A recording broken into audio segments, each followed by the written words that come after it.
Lecture number 4, Paticca Samuppada, Dependent Arising. Namo tassa bhagavato arahato samma sambuddhassa. The subject of this talk is Paticca Samuppada, Dependent Arising. The Pali word Paticca Samuppada is a compound of two words. The first, Paticca, means depending on, because of, conditioned by.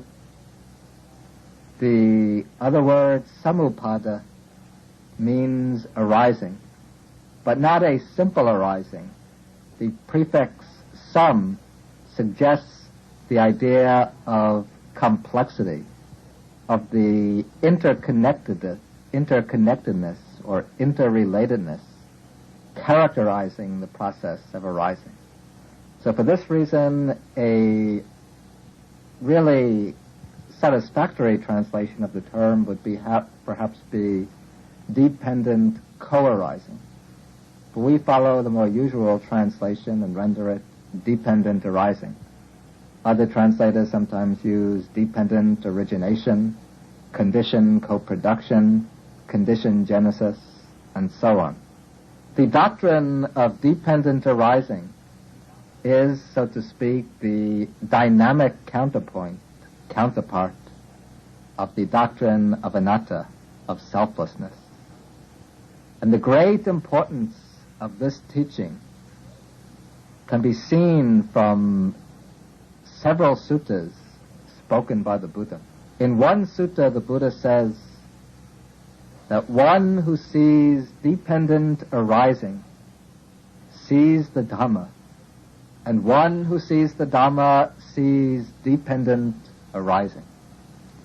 The Dhamma is the truth discovered by the Buddha, the truth that subsists by itself, independent of all other influences. And in this statement, the Buddha makes an explicit equation between this profound truth he has realized and dependent arising. Again, it is said in some other suttas, in the description of his own quest for enlightenment, the Buddha says that immediately before his enlightenment, when he was sitting in meditation, he began inquiring into the chain of conditions, seeking the causal origination of suffering. And this inquiry led him to the discovery of dependent arising. So from one angle, we can equate the discovery of dependent arising with the attainment of enlightenment itself. Then the Buddha says, after his enlightenment, he sat for several weeks meditating on dependent arising, meditating on the sequence forwards and backwards. And when he emerged from his meditation, then he reflected that this Dhamma that I have discovered is deep, difficult to see, difficult to understand.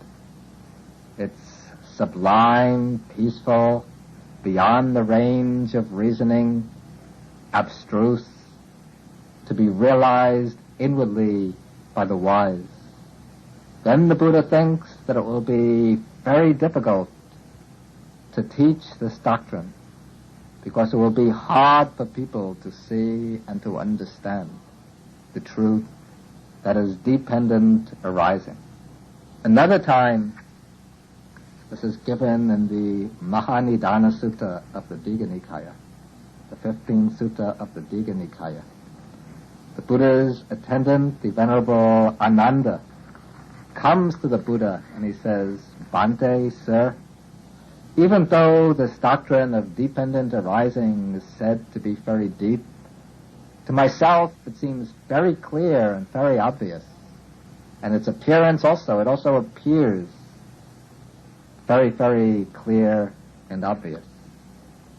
When this was said, the Buddha replied, he said, Ananda, do not speak in this way. Ma hevang Ananda. Do not speak in this way. This dependent arising is deep in truth, and it's deep in its appearance. It is through not understanding, through not penetrating this Dhamma of dependent arising, that all living beings, this generation of living beings, has become entangled like a matted ball of thread, become like grass and rushes, unable to pass beyond the woeful states of existence and samsara, the cycle of existence. So dependent arising is not only the content of the Buddha's enlightenment, not only the content of the Dhamma, but it is also the truth that has to be realized to gain liberation. It is through not seeing and understanding dependent arising that we have wandered and roamed in the cycle of birth and death, and it is by penetrating to the truth of dependent arising that we are to gain freedom, liberation from the cycle of birth and death. So we can see that the essence of the Buddha's teaching lies precisely in dependent arising, the key not only to an intellectual understanding of the Dhamma, but to the attainment of liberation.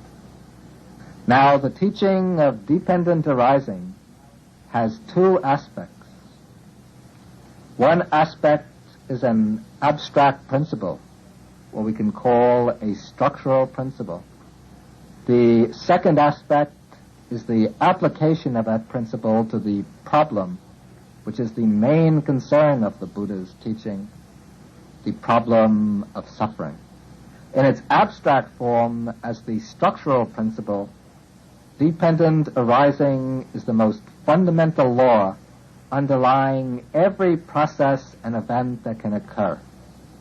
It is a law that is beginningless and endless, a law which has no external ground and requires no external support. This law, which sustains every event that occurs, the structural principle that underlies all phenomena, this is the law of conditionality. It is the law that holds that whatever arises, arises in dependence on conditions. Everything that comes into being through the force of conditions. Everything that exists, exists in dependence on conditions. And without the support of the appropriate conditions, the given phenomena will not be able to arise and will not be able to remain in existence. The structural principle is expressed by an ancient Pali formula, which is so basic and so important that we've set it out in the sheet in the Pali itself. The formula runs, Imasmin sati idang hoti, imasupada idang upajati, imasmin asati idang nahoti, imasa niroda idang nirujati. The meaning, when there is this, that comes to be. With the arising of this, that arises. When there is not this, that does not come to be.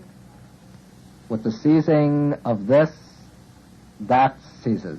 The first part of the formula, the positive part, explains the conditional arising of phenomena. It says that in order for any factor B to come into existence, its condition A must exist or be operative. That B arises through the contribution of its condition A. To give an example, the apple tree exists in dependence on the apple seed. If there is an apple seed, the apple tree can come into existence. If an apple seed comes into being, the tree can come into being. But if there is no condition present, when the condition A for the occurrence of something B does not exist, then the phenomena B will not exist. That is, when B exists in dependence on A, then with the absence of A, B will not occur, and if A ceases, then B will cease. Thus, coming back to the apple tree, if there's no apple seed, then there can't be any tree. And if the seed is destroyed, then there can be no growth of the apple tree. For the tree B depends on the seed A. The principle of dependent arising is the law of the conditioned arising of phenomena. And this law embraces all existing phenomena, everything from a particle of dust to a whole world system, from a fleeting thought to a whole empire or civilization. Everything that is put together, that's compounded, comes into existence only through its appropriate conditions. And if the conditions do not exist, then the phenomena will not exist. Now, this law of conditionality, this is not the creation of the Buddha. It is a law that's always operative. In a sutta in the Samyutta Nikaya, the Buddha says that whether enlightened ones arise or do not arise, this law remains, this structuring principle of phenomena, that all compounded things come into being in dependence on their conditions. This principle of conditionality the Buddha calls actual reality, tathata. He says it is unvariable, unalterable.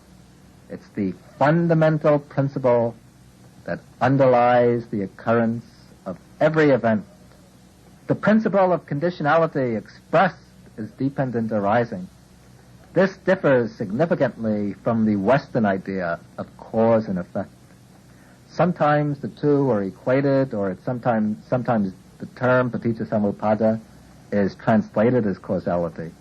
But that is somewhat misleading, since there are certain important differences between dependent arising and the Western notion of causality.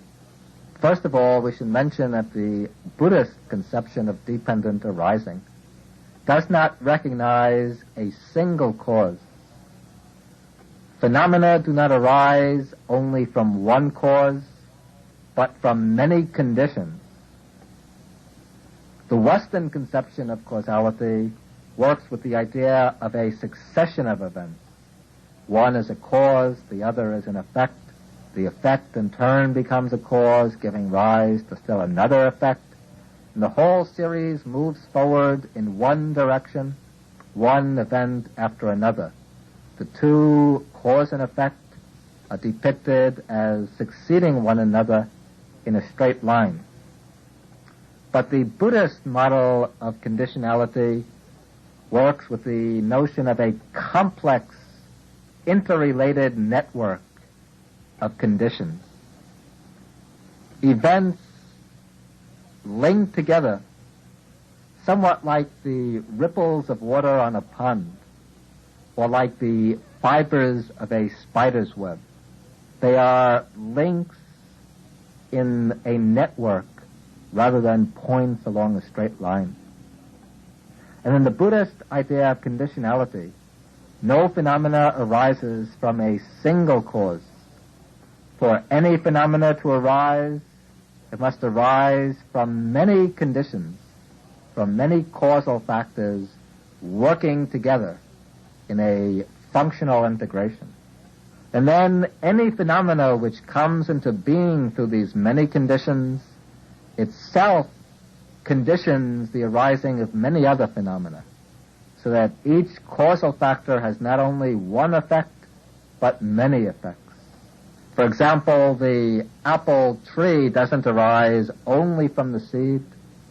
The seed is the main condition, but it also requires soil, water, sunshine, fertilizer, and so on. Then the apple tree, in turn, has many effects. It gives rise, for one thing, to many apples. Those many apples each contain many seeds, and each of these seeds, in turn, can become the source for another apple tree which will give rise to still many more apples. Thus, from many causes come many effects. Each effect in turn becomes a cause giving rise to many other effects. And this whole complex interlocking net of events has no first cause. This is a significant difference from traditional Western ways of thinking. Usually we think that the chain of cause and effect needs a first cause, and theistic religions identify that first cause with God, who creates the universe through his will and thereby sets the whole wheel revolving. But from the Buddhist standpoint, there's no first cause to the process of conditionality, no original beginning. The succession of causes and conditions revolves without any conceivable beginning, without any discoverable first point. The process has been going on through beginningless time without any bounds or limits to its sphere of operation. Now, the Buddha did not teach dependent arising merely as a theory, as a speculative notion for the purpose of discussion and debate, but rather he presents the teaching because it is central to the aim of his Dhamma, that is, deliverance from suffering. Suffering in its deepest aspect, as we saw, is the intrinsic unsatisfactoriness of the round of existence, of samsara, the cycle of birth and death through which we have been wandering through beginningless time.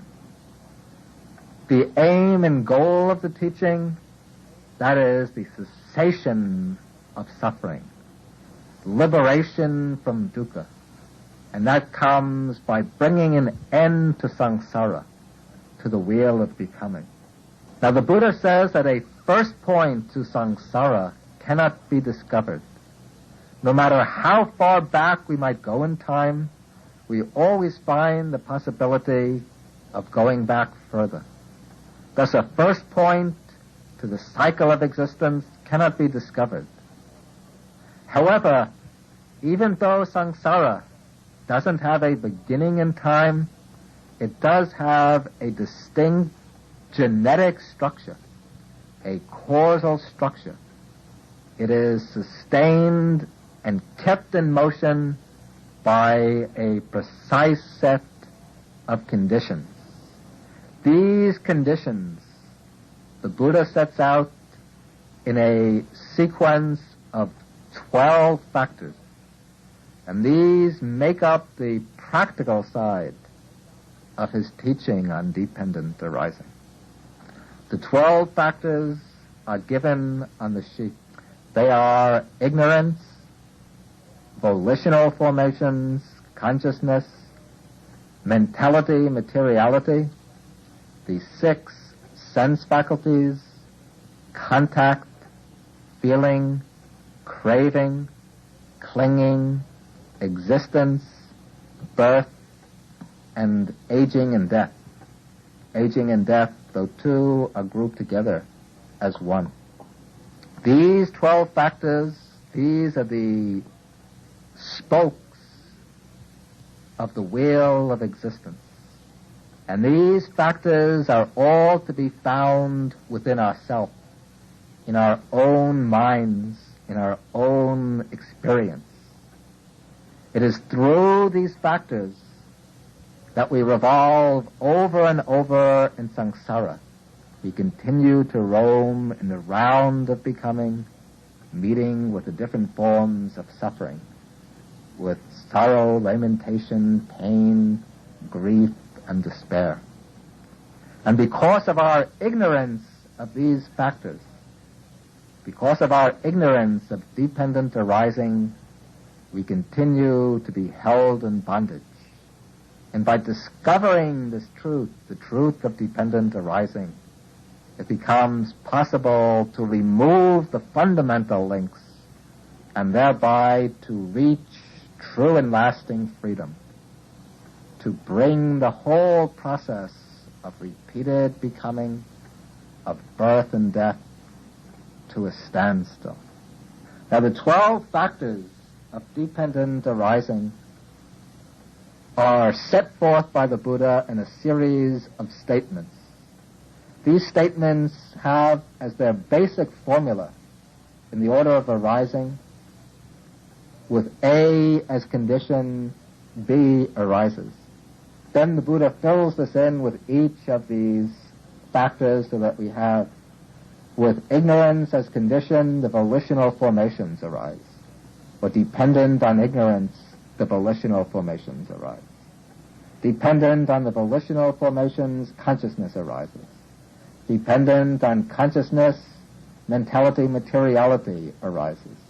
Dependent on mentality, materiality, the 6 sense faculties arise. Dependent on the sense faculties, contact arises. In dependence on contact, feeling arises. In dependence on feeling, craving arises. In dependence on craving, clinging arises. In dependence on clinging, existence arises. In dependence on existence, birth arises. In dependence on birth, there arises aging and death, sorrow, lamentation, pain, grief, and despair.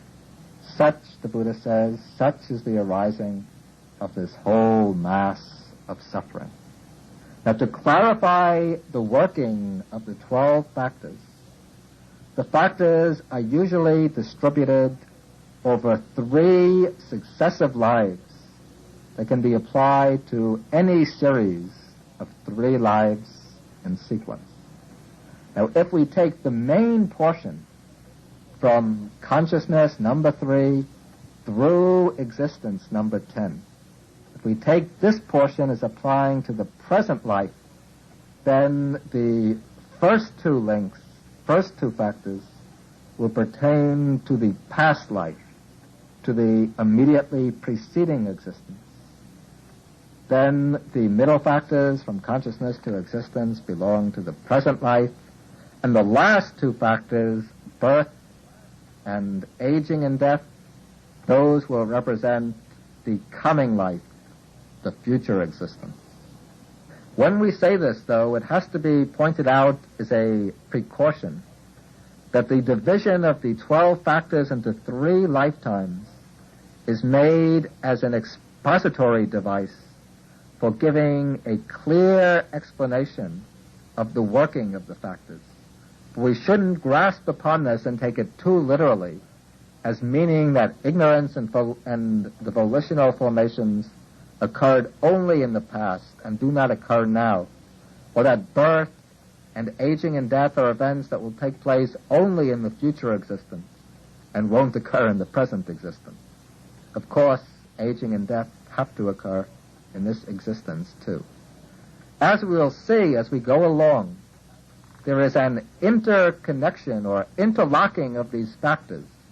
So all of them can actually be found in each single existence. But in order to give a clear, neat, and precise explanation of the causal operation of the cycle of becoming, the Buddha has spread them out, extended them out, and shown how they work over 3 successive lifetimes. Now we will take as our own starting point of explanation the present existence in which we are living now. This starts with the 3rd factor, consciousness. Our life is a continuum of experience, a stream of experience in which consciousness is the most fundamental factor. Life begins at conception with a moment of consciousness, a flashing moment of awareness, and consciousness continues all the way through the course of our existence, right up to the moment of death. Now the question comes up, what are the conditions that brought us into this present existence? From where does consciousness arise?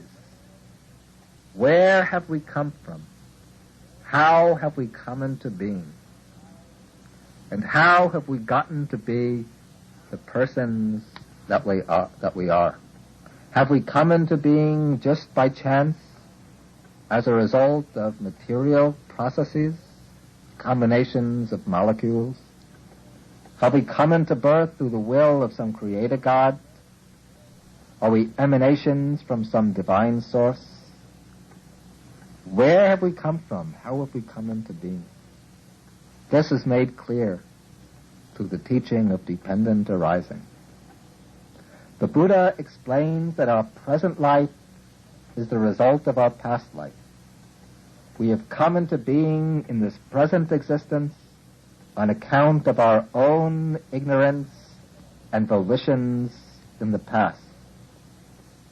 Then, in this present life, through our craving, our clinging, our attachment, through our actions or karma, we set rolling the forces that will bring about a new existence in the future, new birth followed by aging and death. Thus, the process of becoming is something which repeats itself over and over.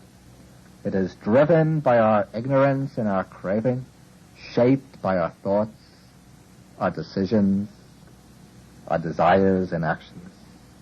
The Buddha starts the sequence of factors with ignorance, avijja. In our past life, our minds were obscured by a basic ignorance. No first point can be found to this ignorance. No matter how far back we go through our past lives, we always find that our minds have been obscured by ignorance. And what is this ignorance? The Buddha defines ignorance as not knowing and not seeing the Four Noble Truths.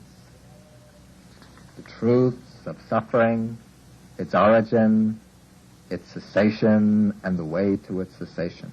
Ignorance does not mean mere lack of conceptual knowledge of the Four Noble Truths. Perhaps in the past we were great Buddhist scholars. We had thorough knowledge of all the Buddhist scriptures. This doesn't mean that we had true understanding of the Four Noble Truths, the liberating knowledge of the truth. Ignorance is a spiritual blindness concerning the Four Noble Truths. It means not seeing, not fathoming, not understanding the Four Truths in their depth and in their range. It is usually represented in the pictures of dependent arising, represented by a blind old woman stumbling along with the aid of a stick. That is, ignorance is a kind of blindness, a spiritual blindness, which has covered over our minds and caused us to see things in a distorted manner. It's given rise to various conceptual and perceptual distortions, which prevent us from understanding things as they really are. The ignorance is without any conceivable beginning. Throughout beginningless time, our minds, covered over by ignorance, have led us to see things as being permanent, pleasurable, attractive, and self. Prevented us from seeing them in their real characteristics of impermanence, suffering, and selflessness. And out of this ignorance come all the other defilements, all the other unwholesome mental states. Greed, aversion, pride, wrong views, jealousy, selfishness, anger, and so on. All of these are grounded in ignorance. Ignorance is not the first cause of things. This has to be emphasized. Ignorance, too, has conditions. It arises through conditions. It arises as a factor in the minds of living beings. And as a mental factor, it depends on the minds and bodies of beings. And in turn, it leads to the re-arising of those beings. Thus, the process of becoming turns as a wheel, around and around. But ignorance, though it arises through conditions, ignorance is always itself the most fundamental condition, the most basic condition of all the others. And therefore, the Buddha takes it as the starting point of explanation. And though ignorance was active in the past and brought us into the present, we shouldn't think that ignorance was left behind in the past. As long as we lack perfect insight into the Four Noble Truths, into the Dhamma, then ignorance remains in our mind. It continues to lurk in our mind, leading us into actions which bring about renewed birth in the future. Now, because of this ignorance, we engage in action. And this brings us to the first proposition, which connects together the first two factors. In Pali, avijja paccaya sankhara. In dependence upon ignorance, volitional formations arise. That is, in dependence upon the mental blindness, spiritual blindness, we engage in actions grounded on our illusions, on our wrong views. We activate our will. We form determinations of will. We engage in occasions of action. All of these volitional actions, these volitional formations, these are called sankharas.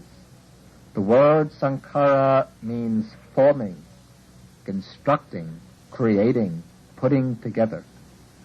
And here it refers specifically to the mental formations of will that arise in a mind that's covered over by avijja, by ignorance.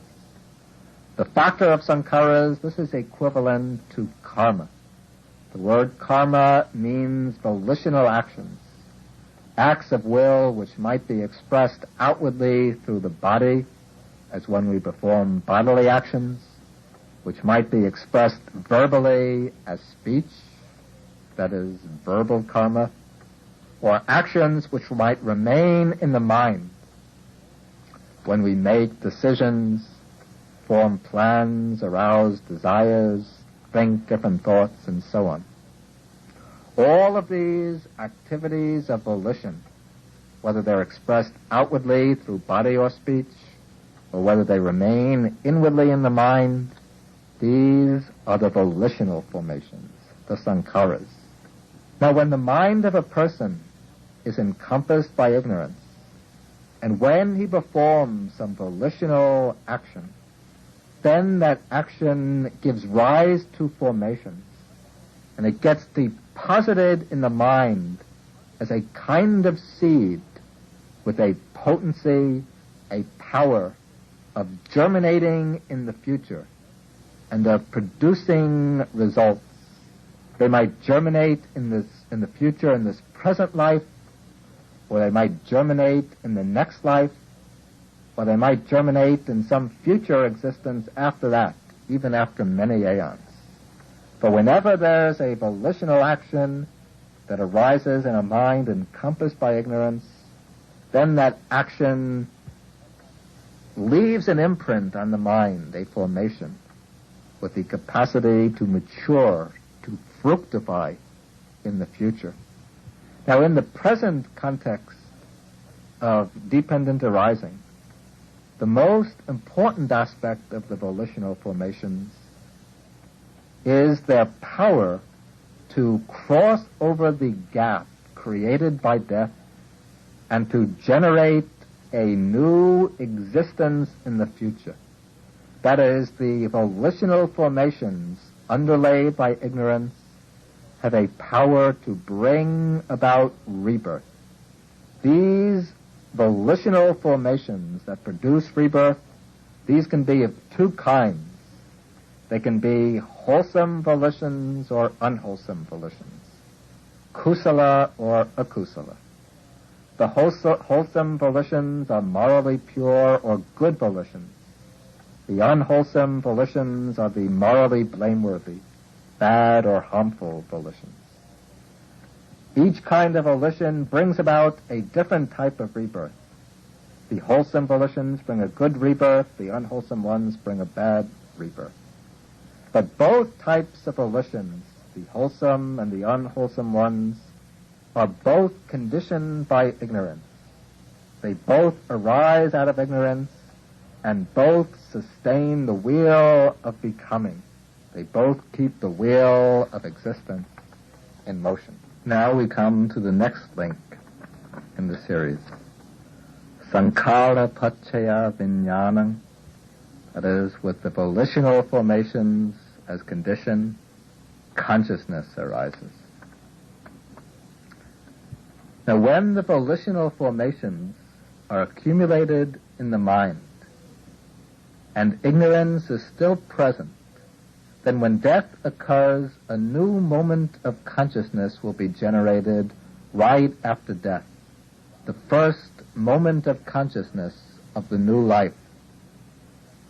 From the Buddhist perspective, consciousness is not regarded as a single persisting entity, a self or a soul which continues unchanged.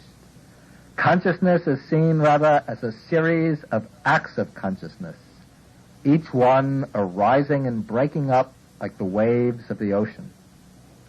When death comes, the last act of consciousness of that life arises and passes away.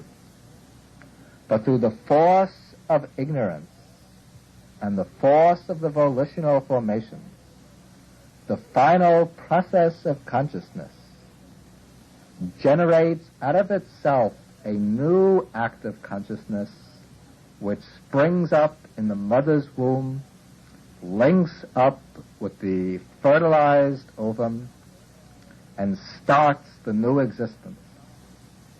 This act of consciousness, the first act of consciousness of the present life, the act of consciousness which occurs at the moment of conception, this first act of consciousness is conditioned by the past volitional formations. It is given its form or its shape by those volitional formations. This first moment of consciousness occurring at the moment of conception, this is called the Patisandhicitta, which means the relinking consciousness.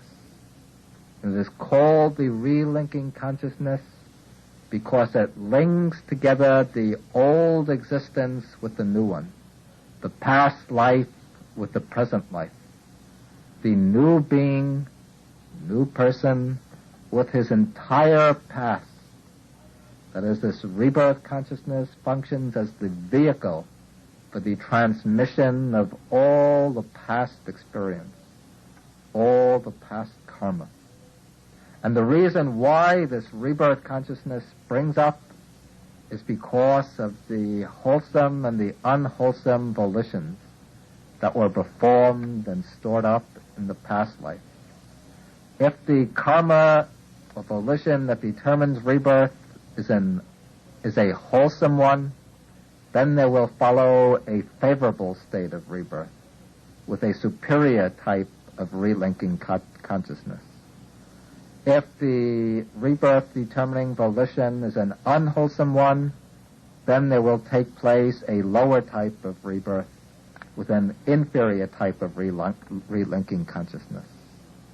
But whether it be a high or low rebirth, that rebirth will be determined or conditioned by the volitional formations that are underlaid by ignorance, by the spiritual blindness. One brief moment, then it breaks up and stops. But immediately after the rebirth consciousness, the same basic type of consciousness continues to flow as a series or sequence of mental acts throughout the entire lifetime. It flows as a series of subliminal acts of consciousness, a passive flow of consciousness underlying all of our active states of mind, continuing all the ways from the moment following rebirth through to the moment of death. This passive flow of consciousness is called the bhavanga, the stream of existence or the life continuum. And this bhavanga consciousness, this also is determined by the volitional formations of the past life. Now we come to the next link in the series, Vijnana Paccaya Nama Rupa, with consciousness as condition, mentality and materiality arises. Mentality, materiality, Namarupa, that is equivalent to the psychophysical organism. Now when the rebirth consciousness springs up at the moment of conception, it doesn't arise in isolation. It occurs in association with the totality of the psychophysical organism that also comes into being at the moment of conception. That psychophysical organism is what is intended by Nama Rupa. Nama we translate as mentality, the mental factors, and Rupa as materiality, the material or physical factors. Now, we've explained previously that a being, a living being, is a compound of the 5 aggregates, the Panchakanda: material form, feeling, perception, mental formations, and consciousness. These 5 aggregates are always present on every occasion of experience.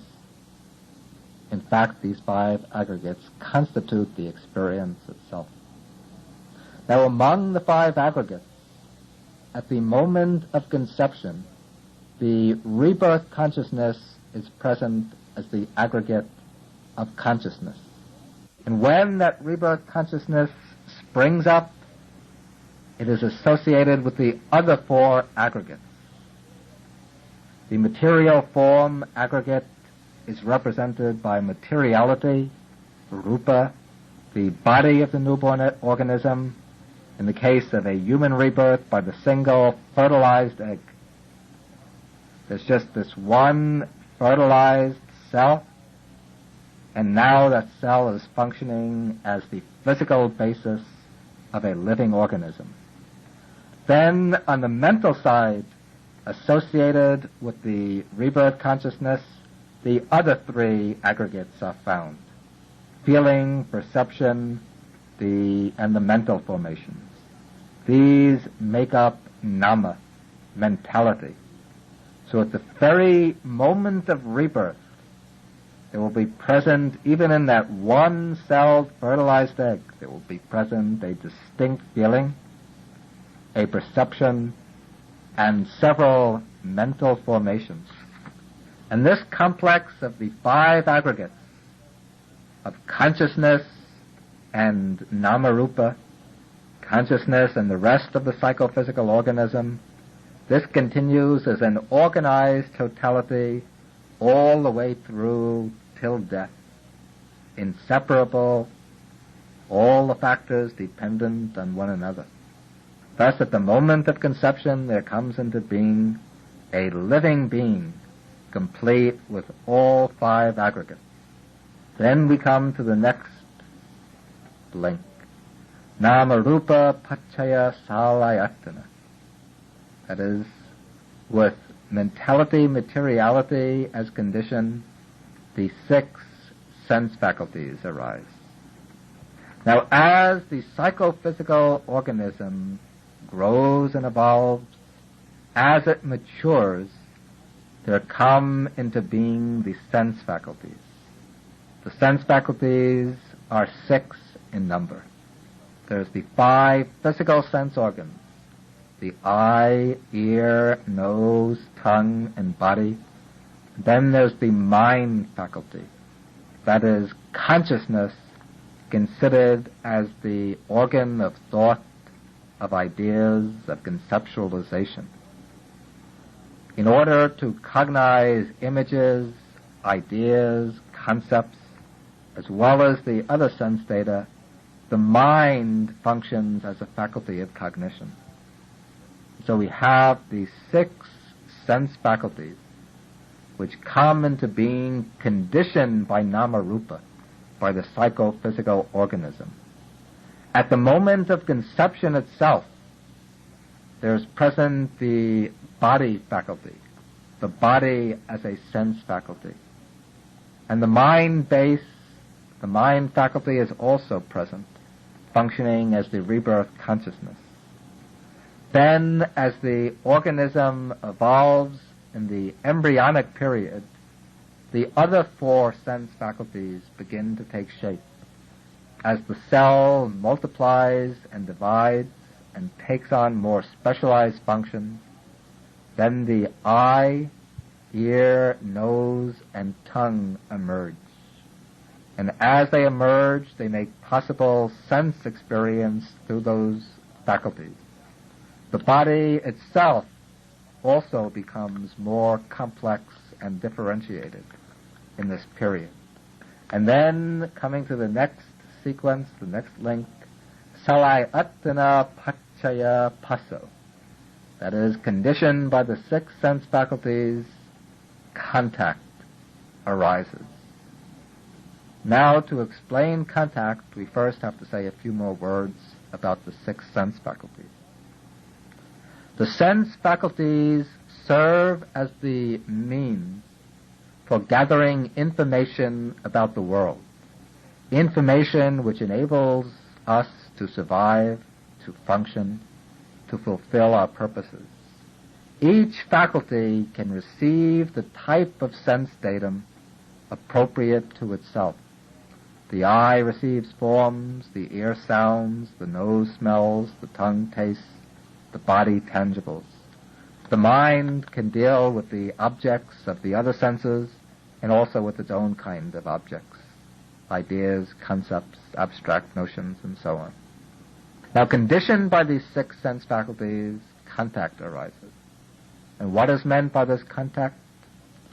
Contact is the coming together of the particular type of consciousness with the appropriate sense object through the sense faculty. In dependence on the eye and forms, visual consciousness arises. In dependence on the ear and sounds, hearing consciousness arises. And so forth, in dependence on the mind and mind objects, mind or thought consciousness arises.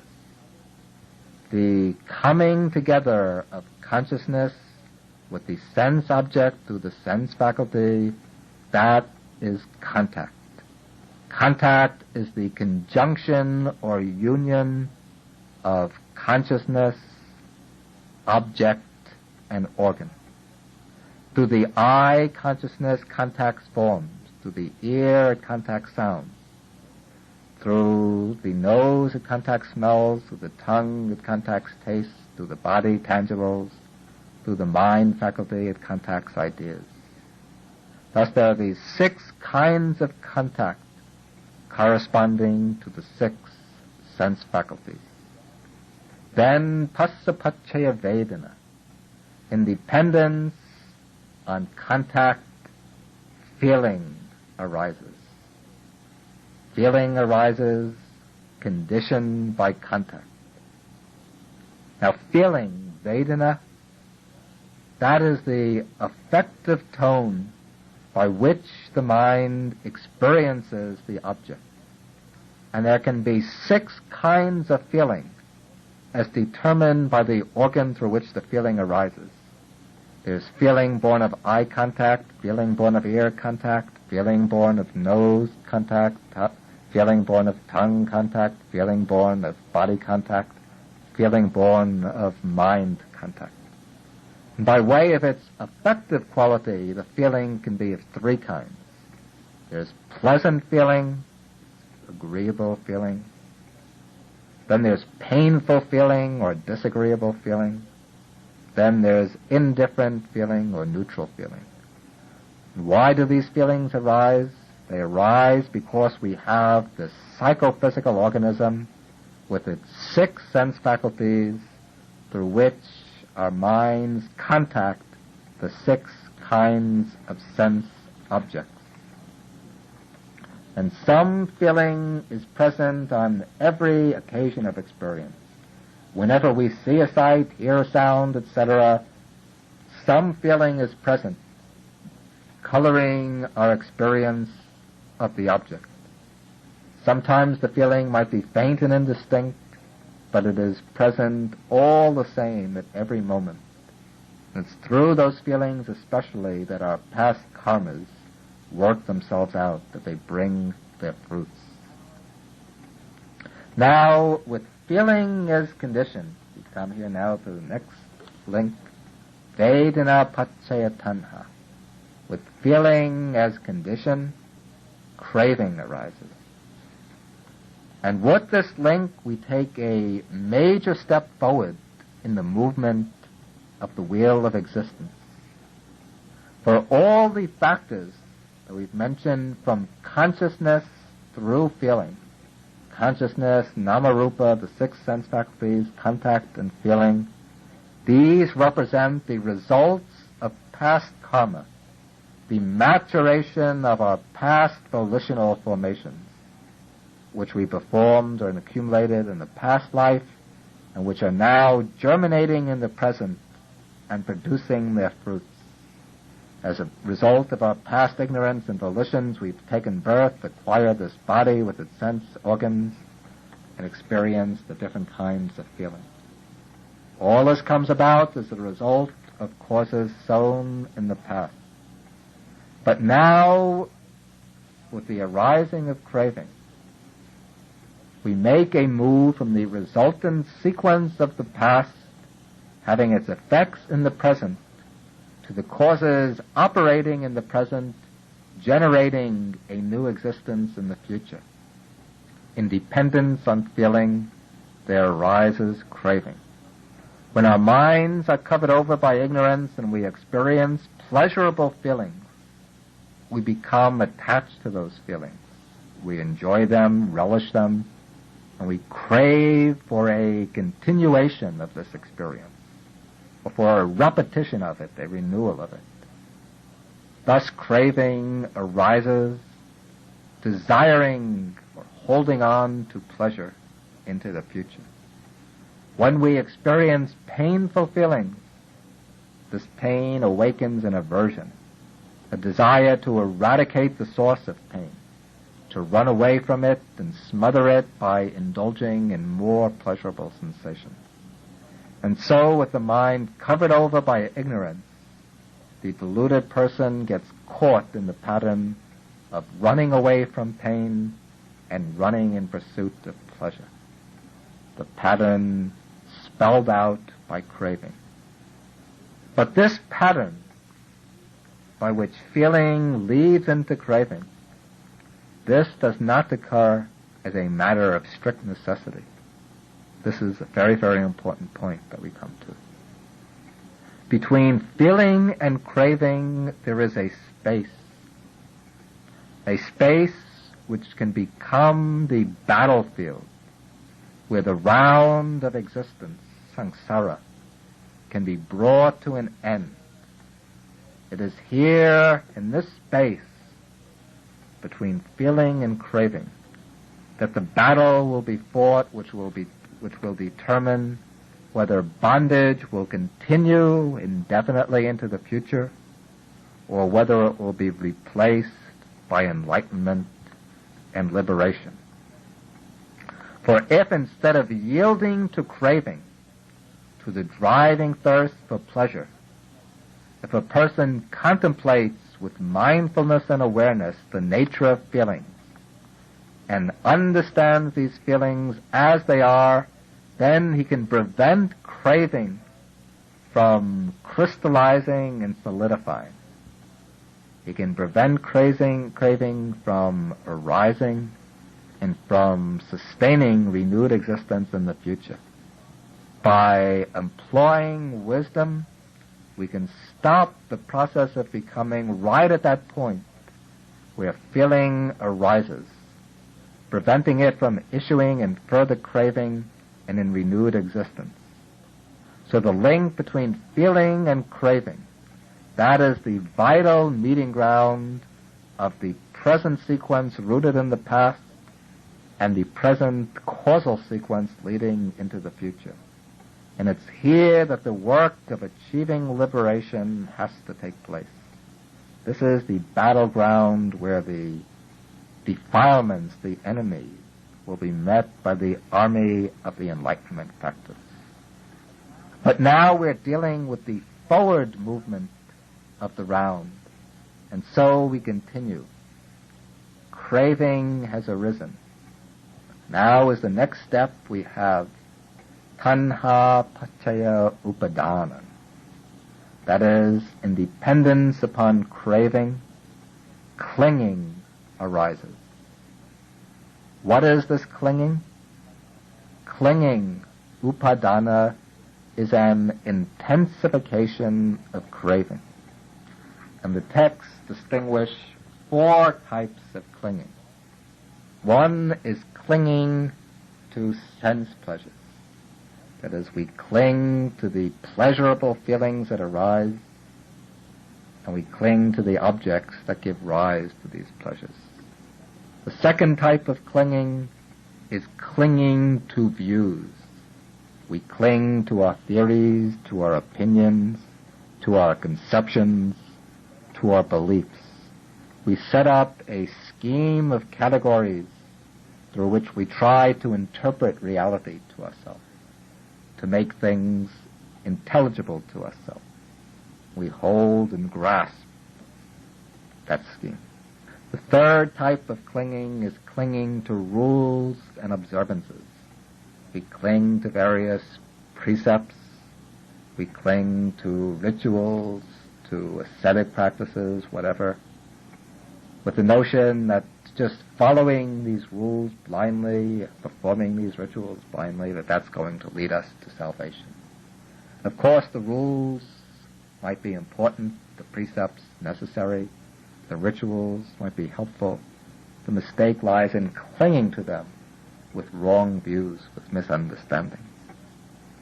Then the fourth type of clinging, the most fundamental type of clinging, this is the clinging to the notion of an ego entity, clinging to our mind and body as being a self or the belongings of a self. Now, clinging arises out of craving. And the difference between craving and clinging, this is illustrated by a simile. Craving, they say, craving is like a thief extending his hand to grasp some object that he intends to steal. Clinging, that is like the thief taking hold of the object, taking possession of the object. So at the stage of craving, the person is reaching out for the enjoyable object or for the idea or notion that he demands and needs.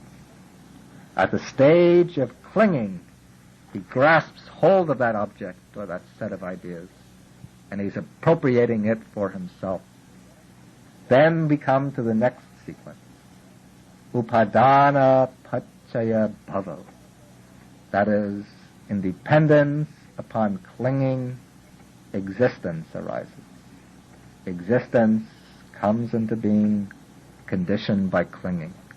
What is meant here by existence, bhava, is the comically accumulative side of existence. The phase of life in which we act, in which we accumulate karma, in which we generate more volitional formations, wholesome and unwholesome. The phase in which we build up these formations, accumulate them in the flow of consciousness, store them away in the ongoing flow of consciousness. When these karmas are accumulated through craving and clinging, then after death these karmas bring about a new existence in the future. That is, bhava paccaya jati. In dependence upon existence, birth takes place. Through the karmically accumulative side of existence, through our stored up karmas, driven by craving and clinging, after death we reappear or the stream of becoming goes on, taking a new birth. That new existence in the future begins with birth. That is given here as the 11th factor, jati. This future birth is to be brought about by the present craving, clinging, and the karmic accumulation. And birth, in the strict philosophical sense, consists in the future manifestation of the 5 aggregates, a rebirth consciousness together with nama-rupa, the mental and material factors. Then, in dependence on birth, then we have jati, pachaya, jara, marana. In dependence on birth, there arises aging and death. That is, because we take birth in the future, then we have to pay the inevitable price. We have to undergo aging and death. And some of the texts mention not only aging and death, but sorrow, lamentation, pain, grief, and despair. So those are the 12 factors of dependent arising. And now we have having set out and explained the 12 factors, there are some additional considerations to be given to them. First, there is what is called the 3 links. These are quite obvious from what we've already said and need not be discussed at length. We could see them in the diagram. First, there is the link between the past causes and the present effects. That is the link between volitional formations and consciousness. Second, there is the link between the present effects and the present causes. This is the link between 7 and 8, feeling and craving. And thirdly, there is the link between the present causes and the future effects, between 10 and 11, existence, and birth. The most important of these, as we mentioned, is the connection between the 7th and the 8th, between feeling and craving. Then the 12 factors are arranged into 4 groups with 20 modes. We saw that the causal factors of the past are ignorance and volitional formations. But when there is ignorance present, there is also craving and clinging. Craving and clinging don't belong only to the present life, but when in the past life, when our mind was covered over by ignorance, we also had craving and clinging. And so along with ignorance in the past, we also had craving and clinging. Then the volitional formations, in effect, are the same thing as existence. Existence indicates the karmically accumulative side of life, and the predominant aspect of this side of life is the formation of karma through volition. So the 2 items, volitional formations and existence, these are really the same thing shown under different names and assigned to different lives. But when one is mentioned, the other is also implied. So then we get as causes in the past, along with the ignorance and the volitional formations, we have craving, clinging, and existence. These are the 5 causes in the past. Then in the present life, with the present effects, we have 5: consciousness, mentality, materiality, the sense faculties, contact, and feeling. Those are subject to birth, aging, and death. So birth, aging, and death are implicitly included. Then, in the present causal section, when we have craving and clinging, what lies behind these? Ignorance.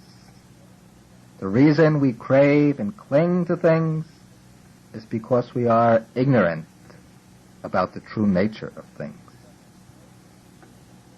And so when craving and clinging are mentioned, then ignorance is also implied.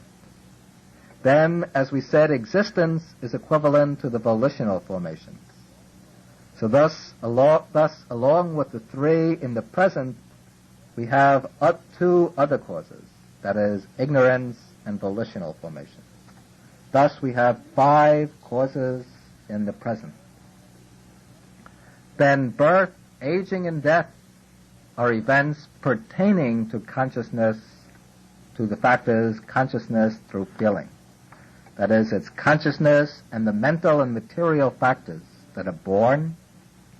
There's these that grow up, these that mature, these that grow old, and these that die. So when we speak of birth, aging, and death, we're referring to the factors consciousness and the material and mental states, including the senses, contact, and feeling. In that way, we get 5 effects in the future. Thus, we have these 4 groups. The 5 past causes which give rise to the present effects, then the present 5 causes which give rise to 5 more effects in the future. Thus, we get 4 groups with 20 modes. And this whole sequence can be seen as repeating itself over and over again. You could apply it to any sequence of lives. The 12 factors are again subdivided in another way into the 3 phases of the round. First, we have the phase of defilements, kilesavata. That is, ignorance, craving, and clinging, the defiling mental factors. Then, from this defiling phase, because the mind is ignorant, craves, and clings, the person engages in actions that bring about an accumulation of Coma, Coma which is productive of more existence in the future. Thus, this phase of Coma functions as the cause for the 3rd phase of the round, the phase of results.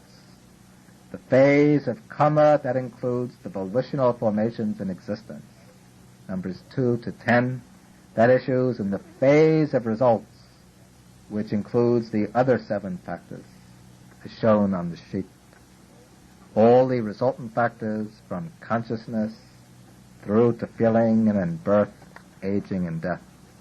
All of this comes about as the effect or result of karma built up in the previous existence, and that karma is motivated by the defilements. These 3 phases of the round function in a cyclical pattern.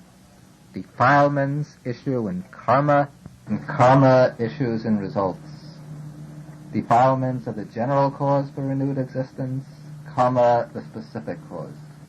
This new existence becomes the basis for more defilements, because of which we generate still more karma and produce still another existence in the future. That is the basic genetic pattern, the reproductive pattern of samsara. That's why it continues over and over. But now there is one catch to this whole process of repeated existence. There is a way to bring this whole samsara to an end. The process of repeated existence doesn't have to continue. It all hinges upon a single underlying root. That root is ignorance. And it was the discovery of the Buddha, the most striking discovery of his enlightenment, that ignorance can be eliminated, that ignorance can be overcome. It is possible to generate a kind of knowledge, an understanding of the true nature of phenomena, an understanding which breaks through all the screens of delusions and distortions, a knowledge which sees phenomena as they really are. And by arousing this knowledge, this realization, the wisdom of enlightenment, ignorance can be eradicated. ignorance can be eclipsed and annihilated. Then, with the cessation of ignorance, volitional formations come to an end. The liberated person, the Arahant, acts. He's not completely passive. He uses his will, he decides, thinks, chooses, performs actions. But his acts of volition do not harden and solidify into volitional formations. They remain as mere functions or activities of the will without getting deposited in the mind as accumulations, as hardened formations. His volitions lose their potency of bringing about renewed existence in the future. The volitions of an ordinary person, of an unenlightened person, these can be compared to footprints left in wet cement. When the cement hardens, the footprints are retained.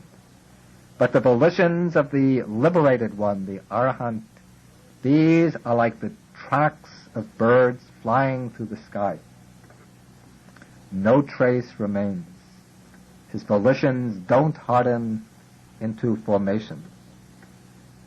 In the Dhammapada, the Buddha says of the Arahant, he says, those who do not accumulate, who have understood the nature of food, whose object is the void and unconditioned liberation, their track is hard to trace, like that of birds in the sky.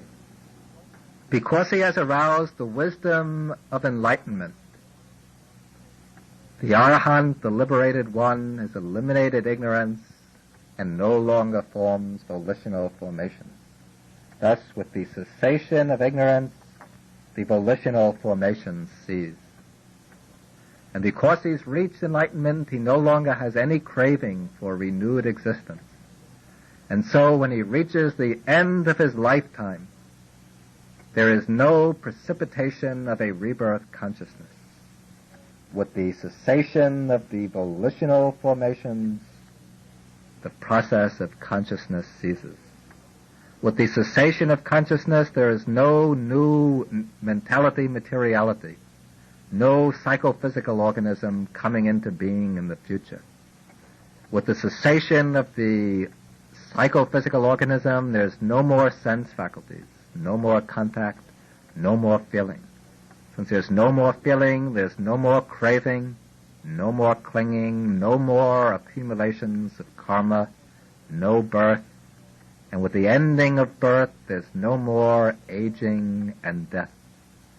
All the dukkha, the suffering of the round, comes to an end. That is the cessation of suffering, the ending of the round. Now, turning to the practical implications of this teaching for our own practice. As we said, the most important factor is the link between feeling and craving. That is why the Buddha singles out craving as the origin of suffering in the Four Noble Truths. And so in terms of our own practice, what we have to do is to prevent feelings, the feelings that we undergo, from leading us into craving. And what is needed to do this, to prevent feeling from leading into craving, is mindfulness and clear comprehension of the feeling. We have to be mindful and clearly aware of the feelings that arise associated with our sense experience, and not buy into them, hold to them, and cling to them. If we lack the mindfulness and understanding, then when pleasant feeling arises, it will issue in craving. We relish the object, become attached to it, and desire more of the pleasure it gives. But if we have mindfulness, then we become aware a pleasant feeling has arisen. We stop at the awareness of the pleasant feeling without succumbing to it, without allowing the defilements to cluster around it. then applying wisdom to our mindfulness, we understand the feeling is impermanent, unsatisfactory, without a self, insubstantial, merely an impersonal, egoless process. These measures prevent the feeling from giving rise to craving. Then as we go on cultivating wisdom